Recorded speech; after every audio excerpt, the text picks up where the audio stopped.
Here we go. Okay, we'd love to welcome everybody to our little group that gets together every 2 weeks and talk about leadership and development with the basis of Clifton Strengths. And I am so honored to be here every 2 weeks with Micah and H.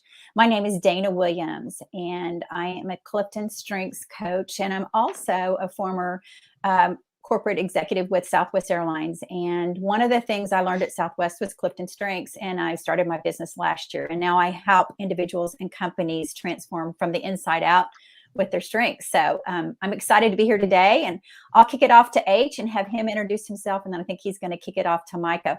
One of the things as you join us today, make sure you write in the chat any questions you have, and we'll answer throughout our session today. So please, we love engagement and we love your questions. So I'll kick it off to you, H. Thanks, Dana. Hi, my name's H. Muir. H is my first initial. It's what everyone calls me. I'm a facilitator. I've been doing it for about 10 years. And the name of my business is Lift Shop. I work with brands, teams, and organizations.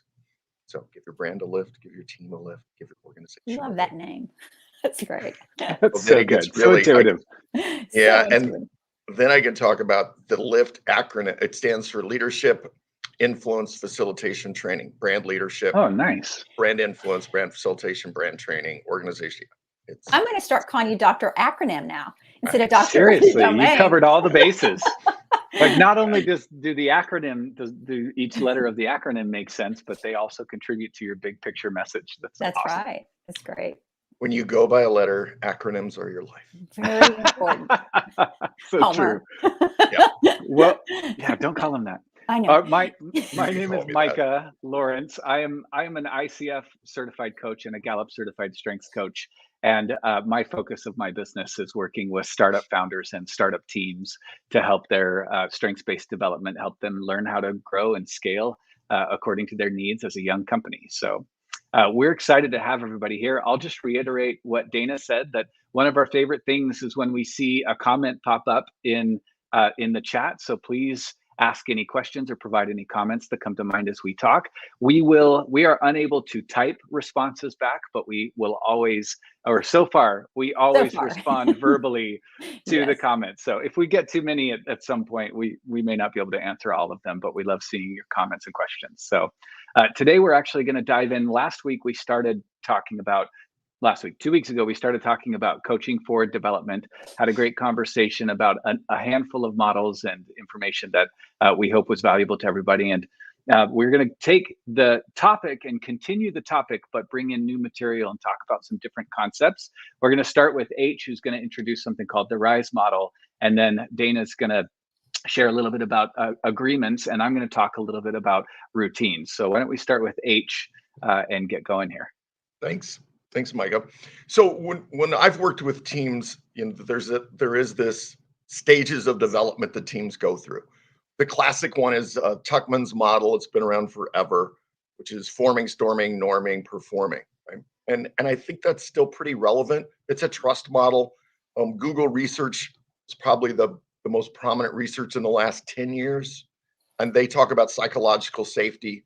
And the difference between trust and psychological safety is trust is typically, I trust Dana, Dana trusts me.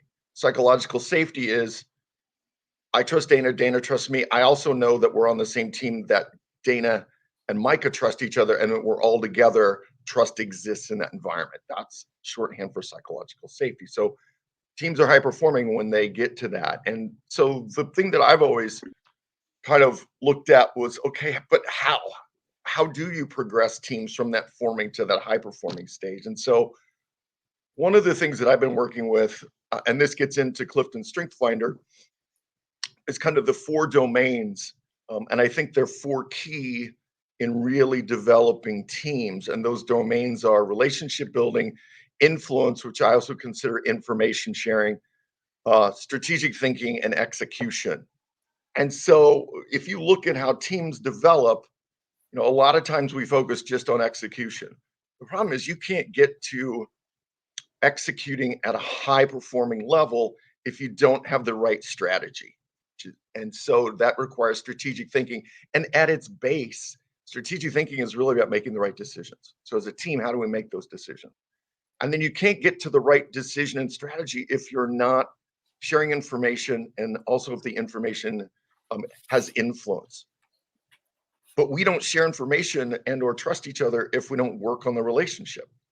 And so a lot of times when I talk to teams, my question is, how much time are you spend focusing on the first two of relationship building and information sharing influence? And I think especially when those teams are new in that storming stage, really got to focus in on, and it's much more important to focus in on building relationships, spending time together, getting to know each other, and sharing information, communicating. And we're going to talk a little bit about how we do that. But I think that is great context for if you're looking to develop your team, and especially right now in the Great Resignation, I'm seeing a lot of teams who are just a lot of turnover, new people joining teams. So how do you acclimate them? I used to say assimilate, but that sounds really, we will assimilate you. So how do you acclimate them to your team, right? Part of that is understanding when new people join your team, you go back to forming, you've got to spend time on relationship building. And one of the things we use is Clifton Strength Finder to go, hey, here's my top 5 strengths. Here's how I prefer to work and collaborate. What are yours, and how can I ensure that gives us a language so we're building that trust? So that's a little bit about how we use those domains and Rise model. Yeah, I got to chime in real quick, H, because it's crazy how often I'm working with young companies, startups who are so concerned with executing that oftentimes we'll talk about like what a workshop would look like if we were to have everybody take the Clifton Strengths and talk about how can you build relationships faster, learn how to work together better as a team faster to get to the performing stage quicker, to get up the Tuckman model curve. And it's crazy how often people will say, but we have to execute now. We don't have time for that. And it's so counterintuitive to think that you will save time and money and be more effective in the execution part if you work on the relationships first. But it feels counterintuitive to somebody who's under the pressure requiring execution. But I imagine most of us, I know I have worked for teams or organizations where when execution is the primary focus and relationship building is put off, we incentivize self-serving behaviors. I'm executing for my own purposes. I'm executing for my own promotion. I'm executing for my own success. And that leads to a toxic culture where people withhold information. They have that self-serving attitude about I'm doing what's best for me. That is pure execution focus. And I had never thought about Rise being linear/cyclical the way that you first described it to me. And more and more as we talk about it, I realize just how damaging it can be to start with an execution focus without building relationships. And the reason we do that, when I start Clifton Strengths or any assessment, I always talk about when you don't know what to do, you do what you know. We know how to execute. What we don't know is how to build relationships and how to do that. And so I think that's one of the things we're going to talk about. And Dana, you had some thoughts about it. Yeah, because I think one of the things, I used to say this all the time in marketing, like everybody just goes to execution. It's like, do, think, do. It's like, because they get energy from it. They feel like they're doing something and there's not a thoughtful process. Sometimes it's like, okay, we need to get this. So it's just boom, just tell me what to do. And people will do what you tell them to do. But I think what I love about the Rise model is one of the things that we did when we looked at our team grids, we kind of look at our team grids and we think about them, but we didn't think about them all the time, like what you're suggesting, H, in the Rise model. And so if the team is high in executing, how do we think about ourselves and what do we need to do for relationship building? I think people just get the grid, look at it, stick it in the drawer. And I think that's one of the reasons we're here, is to help bring things to life as a tool and to help use them. So I love this Rise method, which stands for those domains in Clifton Strengths. And a lot of people that are just getting on with Clifton Strengths or maybe have used it a long time, they might not think about using the domains as strategically as that you bring up, H. So I'm excited about this conversation today. One of the things that popped in my mind, and you all, isn't achiever the number one strength? Number one. Common, most common, yeah. Which is all about getting doing Things the done. task at hand, getting it Yeah. done. And we Yeah. wonder why we jump right to E in the execution. It's like, well, Yeah, that's what we played that's our right. strength.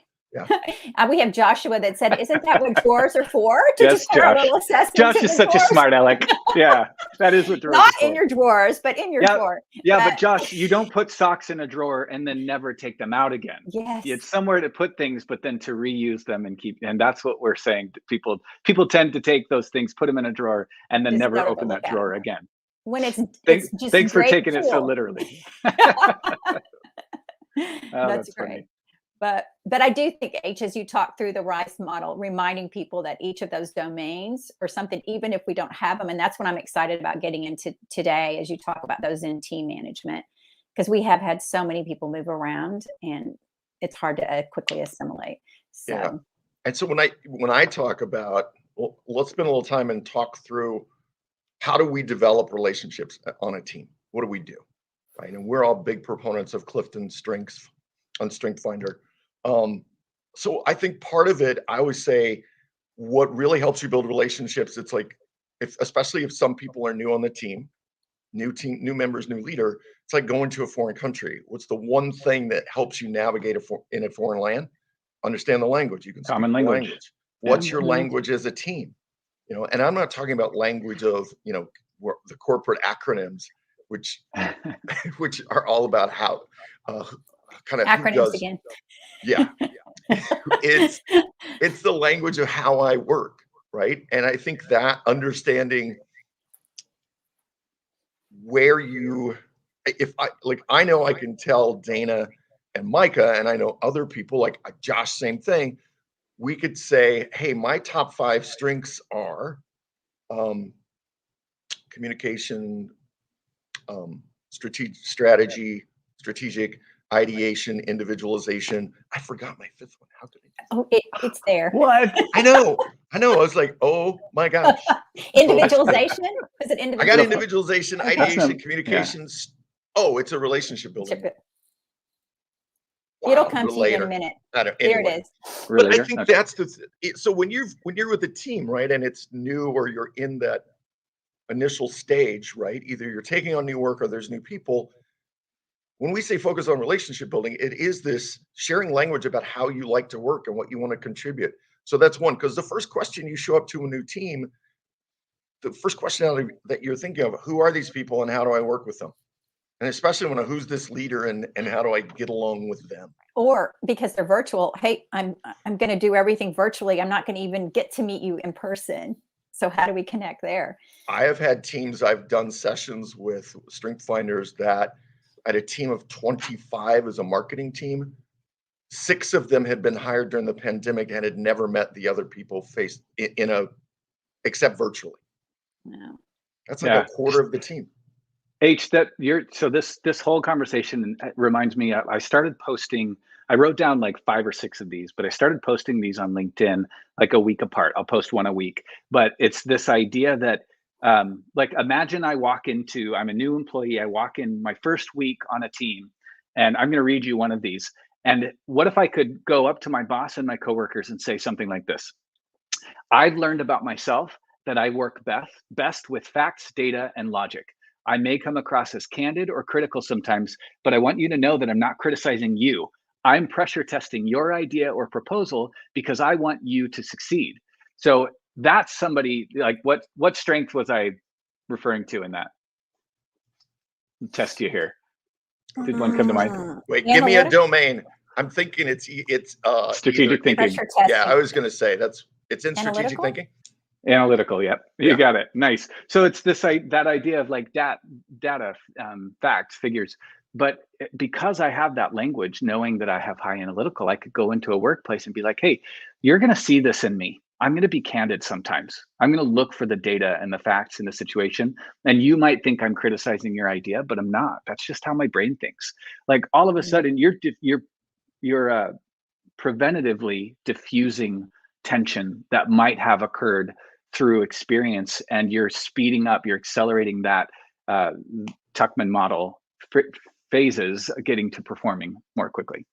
It's so funny you use that example because I was working with a team and it was a whole sales organization, and then the ones in corporate who's kind of the head, it's the second in charge of sales, is really high analytical, where you can get this, the entire sales organization is very high in relationship building.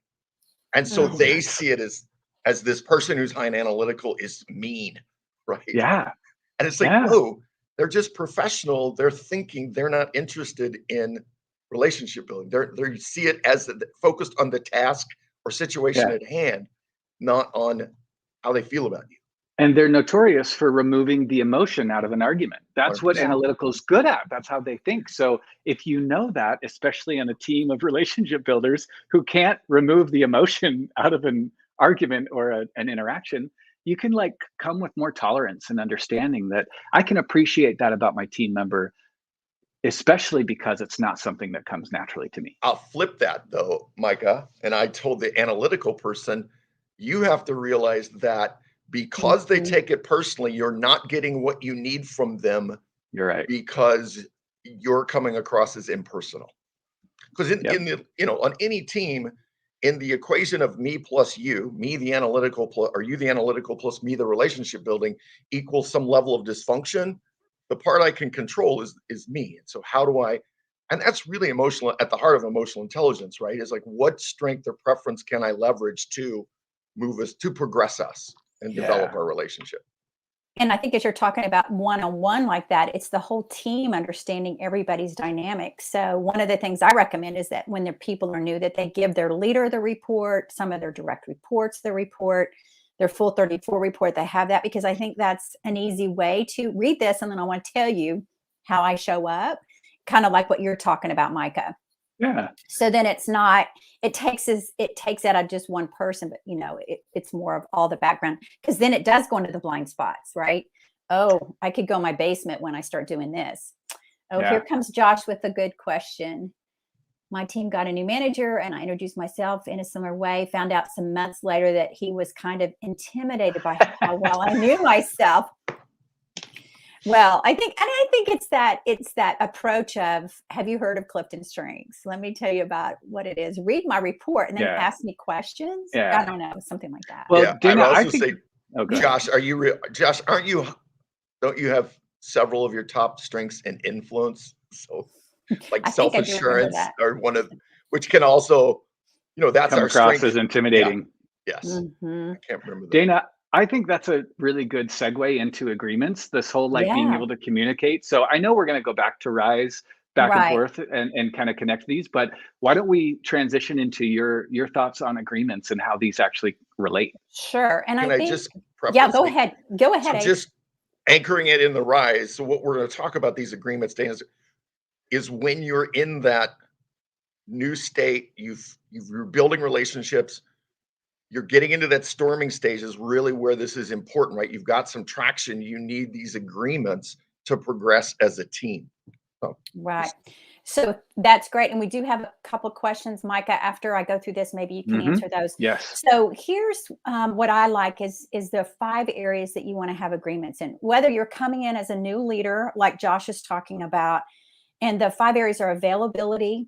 Like here's, let's talk about our agreement of how we're going to be available together. Like for instance, you might have a new leader that wants to work on the weekends or the leader doesn't want to work on the weekends. So what is our availability going to be as a team? How are we going to show up so that we have that space for the weekend? Communication style. Hey, I've got high communication, so I'd rather talk to you than put it in email. Is it okay if we schedule a time to talk each week about what I'm thinking? Because I'm going to process things, right, H? You got high communication. I'll process by talking. Me too. Yeah, both of you. Yeah, and then meetings. How often do we need to meet? I've had some virtual assistants recently that say, we don't need to meet. I'm like, yes, we do. We're going to meet every week at this time because it's that time to connect. And just collaboration. How are we going to collaborate? Even how we're collaborating today. What areas are we going to each own? And then the last one is information. Where are we going to store our information so that we can all keep focused on what we need to get done? So those are some quick 5 areas. Man, I'll tell you, the communication one comes up in every work. It feels like in every workshop I do, communication comes up and I will intentionally bring it up when there are other people in the room or on the team who have high intellection. And it's one of the times where people, just as a reminder, people with high intellection tend to be more internal processors versus external processors. So they really appreciate the time and the space to pick apart an idea and go deep on their own, not necessarily always with other people. And it's so fun to see how people with high intellection, when you start to bring up these different communication styles, how they feel heard, and they'll communicate that as a part of the workshop. And I'll mention, hey, you communication people are totally comfortable talking it out. Like, oh, we just learned about some new HR policy. Let's talk it out and see how we feel about it. And then you look at the intellection people, and they're getting a bad rap for being disengaged and inactive in the conversation, when in reality, they still don't know what they think about it. This is brand new. You just told me this. I haven't had any time to go process this. And so what I'll usually recommend is you have to honor that strength, both in the communication people and in the intellection people, and give them time and space to go figure out how they feel about something. And that's when the people with intellection are always just like, thank you.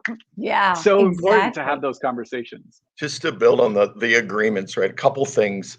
Like one, the availability.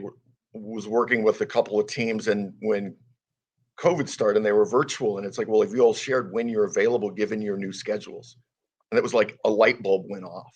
Right. The other thing I find with agreement, or I'll call them team norms or ground rules. I have some clients that call them ways of working. They're all the same thing. And I think the key is their behavioral expectations. Because that's the thing, when you join a team, it's like, first question, I want to know, who are you and how do I work with you? What's expected of me? Not from a task standpoint. I know that Dana's the marketer, Micah's project management, I'm sales, it's not your job. It's how do we work with you? What are the behavioral expectations, which is what we're talking about. And I find too often what teams gravitate to is they write value statements. Yeah. Like in terms of communicate, be honest. Well, being honest can look very different. When I went to work for a family-owned company, coming from the Union Pacific Railroad, honesty was very different. One was like brazen candor, and the other was kind of a little passive aggressive. And so honesty is more, behavioral statements like, we don't talk about someone who's not present. That's a behavioral thing we can hold each other accountable to. And I think to build on your 5, Dana, those are the 5 I use. I build 2 things. One, I would say I also build norms on relationships, how we treat each other. Yeah. To build trust. All those other things kind of do it, but I don't take it for granted. I want to make sure that we call that out. The second thing, when I talk communication, I also break that out into technologies. What do we use email for? And how do we use it? What do we use text for? When do we text? And then what do we use? What's the other technology? Zoom, there's Slack. There's Slack. Zoom, oh my God, right? There's project management tools, and so it's how do we use all those? So I love that. And it's typically, when we talk about this, it's not a laundry list. It's like, pick your top 5. I think you pick more than, you start to get double digits, and it's just overwhelming for folks. Pick the 5 that are pick the ones that are most important. Go from there. Right. It's funny because I think about partnership when you come into a team as partners, you're building partnership. And I think of it like marriage. And one of the things we used to say in marriage all the time when I worked with groups is, show me a couple that connects every day and I'll show you a good marriage. And I think it's about the connection piece every day with the team and how and the agreements. These agreements are so powerful. We have some great comments here. I know. I was just going to say, we should definitely leave some time for these questions and comments, because we only have about 5 more minutes, and we've got 3 now. So let's go back to the first one. Was Josh was sharing his experience communicating to his boss some of his preferences, some of his tendencies, and it was intimidating to his boss. So his question was, how do I balance that? And I imagine, Josh, you're saying, how do I balance that coming across as intimidating, but still wanting to be communicative about what they can expect from me? Any thoughts on that? I would say, and this is, I'm assuming, and when I get in trouble, you're asserting, so you're telling your boss this is who you are. And before we care about what you know, we need to know you care. So I like to talk about level of assertiveness, which folks in influence who have influence are typically are higher assertive, can be. Are they? And so think of it as a scale, right? On one end is high tell, high courage of your point of view. On the other end is high ask, high consideration of others. Balance comes from broadening that range, Josh. So I would say, have you considered and asked your boss and showed interest in understanding their profile and how they work and how you can best? So you're showing that you're open to that. I think that's the first place I'd start.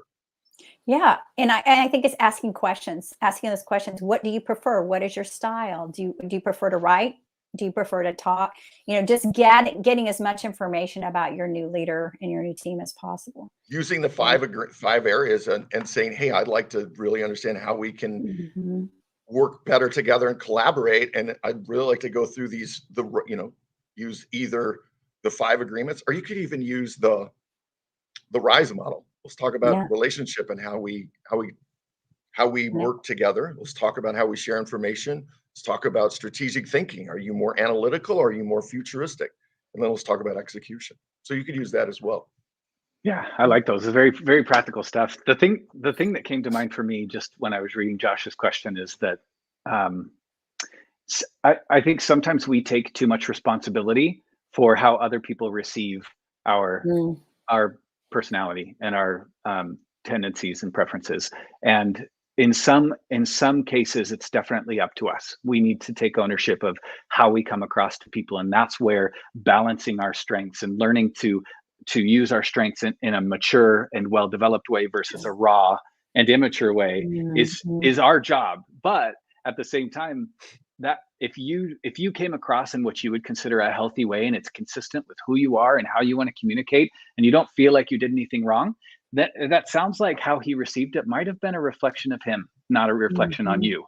And that's not something that I would take responsibility for more than you feel like is fair to yourself. So there might be some balancing that needs to happen to be on the mature side. And like H said, people don't care how much you know until they know how much you care. Maybe you don't do it in your first interaction with your new boss until you've gained some rapport and they know like, hey, I'm a cool person. I like you. We're in this together. Then you go into some of those more practical ways of doing it. But also don't take too much responsibility for how other people receive your messaging when that's not always your responsibility. So those are my thoughts. The next one, did someone say something funny again? Oh, you started laughing. Josh did. Nice. Okay, so the other thing that Dr. Gary Crotaz said, I actually have never asked Gary how you say his last name. Is that it, Dana? Crotaz. Yeah, okay. Yes. Gary said, one of my coaches, a senior leader in a global tech company, wrote a user guide for himself and gave it to his team. I did this with my team. My user guide, though, was a 1-pager. I put all my top 11 strengths from 1 to 11 on a PowerPoint slide. And on the right side of it, I put all of the ways that they'll see those strengths show up in good ways. And then this was really hard for me and I had to be vulnerable, but on the left side of the page, it was how those strengths might show up in negative ways. And how I would look to them for partnership so that those were more mature. And it was a way for them to know what to expect of me. And it was really valuable. I'm going to go off camera and mute real quick because I realized my battery's about to die. Okay. While H and Dana, I'll be right back. Yeah, go ahead. One of the other things that we recommend when you're onboarding is actually just a form that everybody fills out. And it just says your top 5 strengths, your favorite food, your favorite drink, where your favorite travels, what do anything that can kind of help build who you are, and then you can weave in that stuff. So if they're not automatically doing that, you have kind of something in place and you're onboarding for that. Yeah, 2 points. I've done a bunch of new leader assimilations where we kind of do that, what Micah was talking about and what Dr. Gary was talking about. The watch out for me is when I come in and go, hey, here's how I work. Deal with it. You have to watch that it doesn't come across as here's how I work, deal with it. I'm not flexing.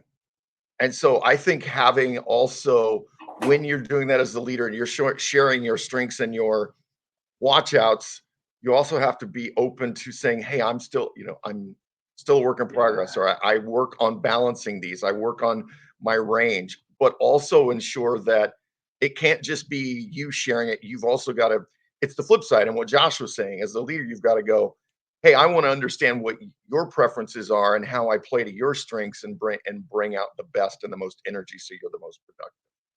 Yeah, just because it's the way that I am doesn't mean that it's always good. Like that's something that I think some people use being authentic as a crutch to be insensitive and inconsiderate of other people's needs and preferences too. Yeah, and Michael kind of pointed that out in his comment about that's where I was emotional intelligence, right? That is emotional intelligence is in the being able to balance your preference. That's why I think having Clifton Strength Finders or other assessments, when people talk about how do I get emotional intelligence, which is a number one driver of being a successful leader, it's you got to have some kind of context or construct. Yeah, RISE is a good one. Yeah, and I think, and then coming across how you're talking to yourself as much as how you're communicating with others. So that internal piece is so powerful. So thank you, Michael, for bringing that up. Yes, that's great. So we're about out of time here. I do want to just take a second, assuming since we talked about coaching for development last time, we followed it up this time. If there are any, Dana, you've got a little testimonial here. Help me manage my maximizer. Thank you, Amy. Thanks. Amy's talking about how Dana helped her manage her maximizer for her counterparts and team. Thank you, Amy. That is cool. And that's nice little testimonial there. I have maximizer, so I have to manage it a lot. So, when you see it, you go, oh yeah, I got that. I think several of you, do you have maximizer age too? I think it's outside my top 10. Oh, it is. Yeah. Okay. Yeah, it's my number 2. Taking things, it's you. I knew it was one of y'all.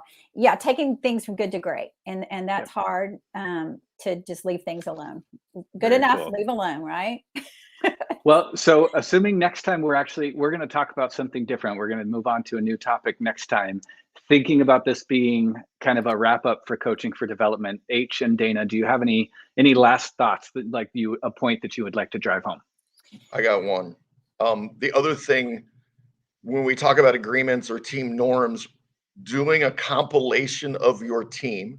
So I just was with 5 teams, and all of them were high in RIS domains, but not E. And so you can then use the norms to say, all right, how do we ensure how do we play to our strengths to ensure execution? So for instance, I'm not high in execution strengths. So my to-do list will say Dana Micah, because I am high in relationship building. It doesn't say LinkedIn Live. Mm-hmm. I will leverage my strength of relationship building to make a personal commitment, as opposed to try and do achiever or responsibility or any of those. Love that. So as a team, it's really looking at where you have gaps and leveraging agreements and norms to create balance. And not using it as an excuse that you don't have it. So it's like, how are we going to use our strengths to manage that? Yeah. And by the way, I find influencer is the number one domain that most teams lack. Yep, I've seen that too. Yeah. And I call that hacking your strengths, H, when I'm coaching with people. I'd be like, okay. And the question I trigger them with is, how would somebody with my strengths go about achieving blank outcome? And that's how people think in hacking your strengths mentality. I'm stealing that, by the way. Do it. Absolutely. It's helpful. Yeah. And I think the other thing right now, as we talk about the new norms of just working, not getting to meet those leaders or those direct reports we have, or our teams, and how to set up these 5 agreements, how to build trust.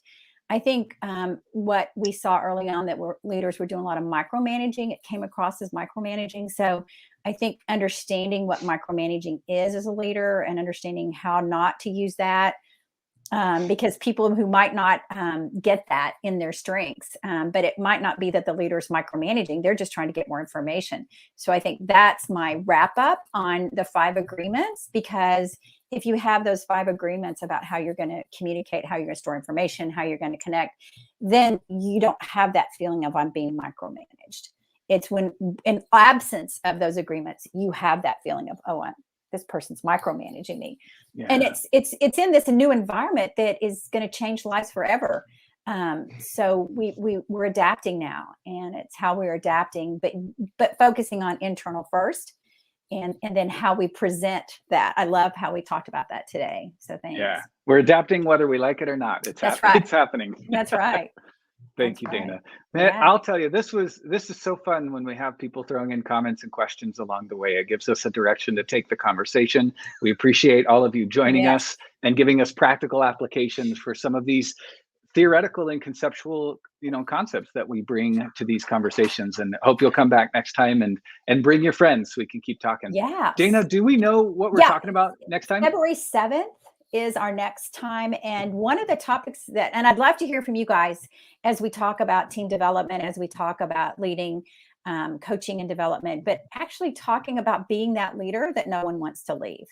And what are the traits of that leader? And would love to hear some of those thoughts, because leaders have a lot on their plate right now in managing, training, developing. And I hate that feeling when you develop somebody and then they go out the door and you're like, so that's that old saying though. It's like, what if we develop them and they leave? And one of the other executives What says, if we don't and they stay? Yeah. So the ones you want to stay, right? Good point. So yeah, February 7th at noon, join us. Please write any other suggestions you guys have right now, what you're going through. We would love to continue the topic. So yeah, y'all know where to find all three of us. So if you think of, if you're in your work day or you have a conversation with a coworker and you think of a topic that you think would be valuable to discuss here with this group, send us a quick message on LinkedIn and we'll include it in our next couple of topics. So thank you everybody for joining us. We hope you have a wonderful week. Yeah, thank you. Thank you, Micah, for leading today. All right, y'all have a good week.